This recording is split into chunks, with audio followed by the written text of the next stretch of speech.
Hello everybody, welcome back to the Bad Puckers podcast. My name is Jack. I'm at work again, but I'm not going outside as it's raining a little bit and I haven't got a coat. So I'm going to do it from my car. The lighting's not that great, but it's going to have to do. We had SmackDown Live. It was a solid show in my opinion. Nothing too spectacular happened, but I was invested, I would say. I was invested throughout the show. Decent show, solid show. It was once again in Montreal. It wasn't as partisan as yesterday on Monday Night Raw, but they were still loud at times, and yeah, it's always good to have a good crowd. Anyway, the start of SmackDown Live, we had the replay of Shane McMahon going through the table at the Greatest Royal Rumble from Braun Strowman, so he wasn't on SmackDown Live tonight. We then had a little bit from Paige talking about AJ Styles versus Nakamura at the Greatest Royal Rumble, and she said that because of what happened at the Greatest Royal Rumble, that their match at Backlash will be a no disqualification match, which makes things interesting. It's probably a good stipulation to have in their feud at the moment. It makes sense in my opinion. Next up, to start the show, if you want to say start the show, we had Miz TV and Miz's guest of Jeff Hardy. It was just a classic heel face back and forth, how Jeff Hardy was telling the Miz how, he's arrogant, and yeah, pretty standard. The Miz then called out Randy Orton and was trying to cause a bit of tension between Jeff Hardy and Randy Orton. Obviously, they're going to have a match at Backlash for the United States Championship, which I think people have forgotten about. Randy Orton won the number one contendership a few weeks ago. I think it was the Raw after Mania. I think he won it, didn't he? So I don't know why people have forgotten about it. I definitely didn't. But Randy Orton was saying, I've got no problems with Jeff interrupting. They kept on interrupting each other's entrance music and whatnot. They were like, he did it to me, I did it to him. What's the problem? We then had Shelton Benjamin come out and say, look, he was pretty much going to say, look, I've beaten you, Randy, you're number one contender, therefore I should be in a title match as well. But before he had a chance, Randy Orton kicked him in the face and went to do that DDT from the middle rope. And The Miz jumped in to try and save Shelton, then Jeff jumped in. And all that led up to a tag match between Jeff and Randy versus Miz and Shelton Benjamin. Pardon me. It was an alright match to start off SmackDown. Jeff won the match for the team. He pins Shelton Benjamin, but then, as always, out of nowhere, Randy Orton hits him with an RKO. So it sets up the match nicely for Backlash. We haven't had much to none storyline at all in this feud, so yeah, it'd be a alright match. They're both veterans of the ring, aren't they? So I'm sure it'll be an alright match. We then had the Iconics and Carmella do a little segment with Renee Young. They chewed her off, the Iconics. I put this out on Twitter. Is anyone else a bit bored of the Iconics promos being the same? 3 weeks in a row? Their promos have just been the same. Like, they do their accent, not their accent, they do their impression of someone, they then mock someone, they then do something with Carmella. It's all a bit samey. And the Iconics, from what I know, they're quite a creative duo, if you want to call them that. They are quite creative. So to have them do the same promo over and over again, it's a bit weird to me. That's probably my most disappointment of this night. It's the Iconic duo. Not because I don't like them, it's just because their promos are just the same. I'm being nitpicky, I know, but it's just a little bit boring, and it could get a little bit more boring if they carry on. We then had a little segment versus with The Bar and New Day, where basically it was the same as last week, but I think Kofi Kingston said, you said you were going to win the Raw tag titles and you haven't, you basically look like mugs. But then they were like, oh no, we want to stay on SmackDown, and we're gonna fight one of you, basically. Big E, I think it was Big E, called out, I can't remember his name, was it? I can't, something to do with Booty. Basically, he brought out a load of pancakes with the bar, and they threw him up in the air. it was weird. But yeah, that set up a match between Sheamus and Xavier Woods. Big E wanted to fight Sheamus, but Sheamus decided to pick Xavier Woods because he's the smaller of the three, isn't he? We then had a really weird bit of SmackDown. We had Rusev Day. No one expected it, I don't think. We had Rusev and Aiden English preparing for something. Lana then came in with a lovely looking Happy Rusev Day shirt on, and Aiden English walked off, and Lana said to Rusev, you've had something holding you back all this time, basically implying that Lana wants to be Rusev's manager again, which I think is going to be great if that happens. And Aiden English came back into the frame because he forgot his jacket, I think, or something like that. Walked off, they both looked at him and they looked at each other. But then nothing else happened for that. It was just really, like, it seemed, now that I look back at it, it seemed really out of place. And it was, if you're going to do that segment, you might as well have done something later on in the night, but nothing else happened later on in the night. All I got from it anyway was, next week something's going to happen between Rusev and Aiden English. Lana's going to be Rusev's manager from now on. Rusev did his best work with Lana before, when he was the United States champion, when he had the feud with John Cena. So yeah, if that happens, I think that'd be great. It's just a little weird how this happened with no events afterwards. Just seemed all a bit weird. We then had a lovely Big Cass promo again. I put this on Twitter. I said, Big Cass is becoming one of my favourites, and I don't know how it's happened. His promo works and his promo skills have moved up a notch so much. The fans were I think the fans were trying in French at him. Obviously, being in Montreal, it's French speaking. The crowd, but because the crowd was chanting in French, you thought that it might put off Big Cass or something like that. But no, he just kept on running through his lines. He didn't stop. He didn't hesitate. The crowd did not put him off once. Great. Fantastic. He called out Daniel Bryan, which the commentator said earlier on in the night that he wasn't cleared and he wasn't on SmackDown Live because of, you saw the pictures from the Greatest Royal Rumble, he had the chest mark. His chest was buggers, basically. Apparently, the doctor said it was going to cause an infection or something like that. Don't know. But he called out Daniel Bryan, and a midget came out with some lovely fake beards and fake Daniel Bryan hair.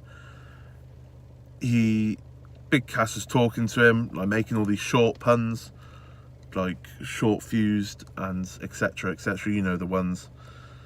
And then just kicked the crap out of him, basically. Yeah, as simple as that. It was a simple promo. It got the message across, and it was a great promo from Big Cass. And it's weird because everyone said, you know, Enzo was his mouthpiece. Big Cass couldn't talk. He only can talk, and I do hope on Sunday that he can show people that he can do the job as well. Granted, he's with Daniel Bryan. Daniel Bryan will make him look strong, but I think Big Cass will put his fair share of work into the match. What did we have after that? We had AJ Styles came out with a little interview with Renee Young in the ring. They were just talking about Shinsuke Nakamura being a dick to AJ's dick, basically, and talking about Backlash being a no disqualification.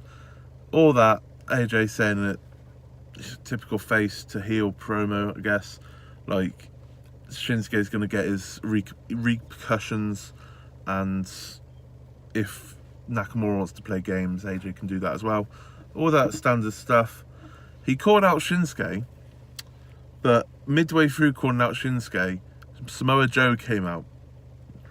And we all know what Samoa Joe's like on the mic. He pulled off a decent promo. He managed to plug the controversy with the Roman Reigns match at the Greatest Royal Rumble. He managed to plug his match with Roman Reigns at Backlash. And then he said, no matter who it is, whether it's you or Shinsuke Nakamura, Samoa Joe is going to come for them. Whoever it is, he's gonna come for the WWE title.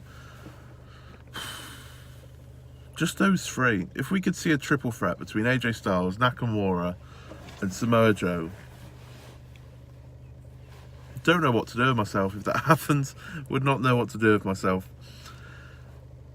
Shinsuke's music then hit, and Samoa Joe turned around as Samoa Joe was on the ramp. Turned around, took his towel off, ready for a fight. Cameras panned to the ring. Once again, Shinsuke had low blows AJ Styles. We caught him mid-act on the camera. He's done it again. He just wants to fondle AJ. He just wants to fondle him. He went for a Kinshasa from behind, but didn't. He ran past him, and then Kinshasa'd AJ from the front. So it kind of looked like he wanted to see AJ come in. He wanted to see AJ saw him coming. Say that again. He wanted AJ to make sure he saw Nakamura coming. There we go. Makes sense now. That's how I saw it anyway. So Kinshasa from the front instead of the back. Yeah. He then did the Cardinal Sim. I was 100% sure Nakamura was going to win. Now I'm not so 100% sure Nakamura is going to win at Backlash. He picked up the title and held it up. There's a golden rule in wrestling. If you're not the champion, don't touch the title, because that guarantees you're not going to win the title at the upcoming pay-per-view. I still kind of think Nakamura's going to win. He has to win. But now that he's lifted the title up, oh, Shinsuke, what you doing? We then had a Becky Lynch, Asuka and Charlotte promo, and Asuka screamed Avengers Assemble. Weird. We then had the Sheamus versus Xavier Woods match. It was a pretty decent match. We obviously had the hard-hitting Sheamus with the almost cruiserweight. I assume he can go in the cruiserweight if he wanted to. So it was a mixed match between Sheamus and Xavier Woods. It was an alright match. Xavier Woods ended up winning via roll-up after some distractions on the outside. Yeah, it's alright, Max. Xavier Woods picks up a win. So we're going to have a New Day versus...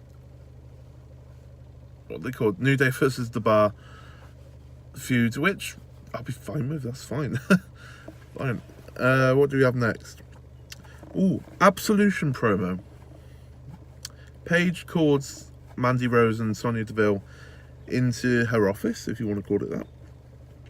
And it was really good, because we're all thinking that Paige's GM, and she drafted Absolution over to SmackDown to give them title shots, etc., etc. That's what Absolution for as well. And Sonya Deville was like, let's just cut to the chase. Which one are you going to pick? And Paige was like, it's Mandy Rose. I'm going to pick Mandy Rose. And Mandy Rose was like, oh my God, I can't believe I'm going to get a SmackDown women's title shot. And Paige was like, no, you're not getting it. And they're like, oh, come on, special treatment. We're friends. And they're like, Paige was like, no, you got to earn it. Next week, you're going to face Becky Lynch. And they're like, but we're Absolution. We help each other out. And Paige was like, no, Absolution's dead. And it was like, oh shit, basically. It was like, we're not going to see that, at least not for a while anyway. I still think that might happen, but we might see a little program between Sonya Deville, Mandy Rose, and like against Paige or something like that. Obviously, it'd be quite hard because Paige can't wrestle, but you never know. You never know. What do we have next? We had... oh, the main event. It was the last bit. So my mind went blank now. I got notes in front of me. My mind went blank. The main event, Charlotte versus Charlotte, Becky Lynch, and Asuka versus the Iconics and Carmella. It's a multi-man match, a multi-women match, sorry. Again, and considering we didn't have any women at Greatest Royal Rumble, like I said yesterday, this was the only women's match of the night, which I thought Raw and SmackDown would be quite women heavy, but obviously not. It's the way they want to book it. It's fair enough.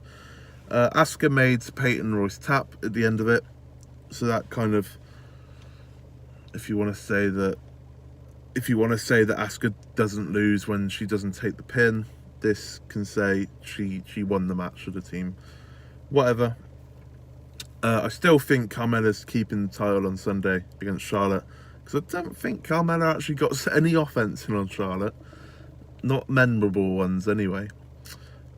It was mainly Charlotte when it was all Carmella. I still think she's going to find a way to keep the title away from Charlotte, and I wouldn't mind anyone else to get a chance. Like, I like Charlotte. Charlotte's absolutely amazing. One of the best women's wrestlers, maybe one of the best wrestlers in the world. But I think just give someone else a chance. Give a Becky Lynch a chance. Give an Asuka a chance. Like, give her a chance at the title at Money in the Bank if they have it at Money in the Bank. Why not? Why not? But that was SmackDown. I'm going to review 205 Live in a minute. But yeah, it was a solid show. Like I said, nothing spectacular, but I didn't feel bored. I think that's the way to put it. I did not feel bored throughout it. There were some weird bits for sure, but it was alright. It was solid, like I said. Anyway, 205 Live. You all know how much I love 205 Live. It is the best wrestling content WWE puts out at the moment, in my opinion. Well, first of all, we had a Tozawa and Itami versus Jack Gallagher and the Brian Kendrick in a tag team match. And we all thought they were going to bring in the Cruiserweight tag titles, but we might not now after what happened.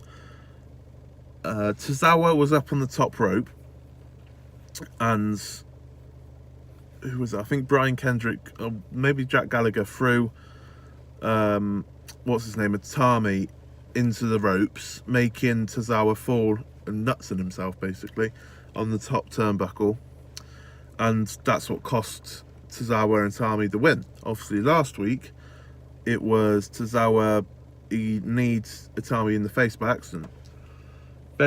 Jack Gallagher pins Tozawa, and afterwards Itami pushed Tozawa to the floor. If it was the other way around, it made sense in my opinion, but Itami, you could say, cost Tozawa the match, if you want to put it that way, but then pushed Tozawa down. So that looks like that tag team splitting off. We're not going to see that tag team, which only leaves 2 tag teams in the Cruiserweight division in Jack Gallagher, Brian Kendrick, and the Lucha House Party. So I can't see them bringing a tag team title in when there's only 2 tag teams. You need at least 4, in my opinion, maybe 5. So I don't know what the hell's going on with that. We had the return of Buddy Murphy. He faced against Liam Lewis, who's a jobber. He won by KO, basically. The guy couldn't fight anymore, so the ref called it off. And next up, during that, Buddy Murphy was walking up the ramp. Cedric Alexander came down to the ring, and they had a bit of a brawl. Thought it was set up a match at Backlash between Cedric and Buddy Murphy, seeing as Buddy Murphy had the #1 contendership, I believe, but it didn't. So we're not gonna have either tag belts or the Cruiserweight title at Backlash, or the Universal title at Backlash. I don't know how long the show's gonna be. So by those 4 titles not being on it, you would have thought it would be probably a 3-4 hour show, which isn't bad for a pay-per-view, to be fair. We all feared they'll all be 5-6 hours long, but I can live with 3 or 4 hours. The main event at 205 Live was a very, very decent match between Kalisto and Drew Gulak. It was a rematch from last week in the Gauntlet match. Gulak made Kalisto tap. I still can't remember what his submission finisher is. but he made them tap. The crowd were really into this match. They were chanting, "This is awesome." They were standing ovations at several points. They were fully into it, which I loved. And yeah, 205 Live, like SmackDown, it was solid. Nothing spectacular happened. It didn't really build to anything because I thought it would build to Backlash, but obviously didn't. But yeah, it was a solid night of wrestling. I didn't get bored at any point. I wouldn't say, I don't want to say it was average. A solidly average show, which is alright by me. Not every week's going to be good. Obviously, yesterday on Raw we had that amazing Finn Balor Seth Rollins match, which kind of made up for the night and made the night quite good actually. But this week, nothing spectacular happened. Like I keep on saying, it was solid.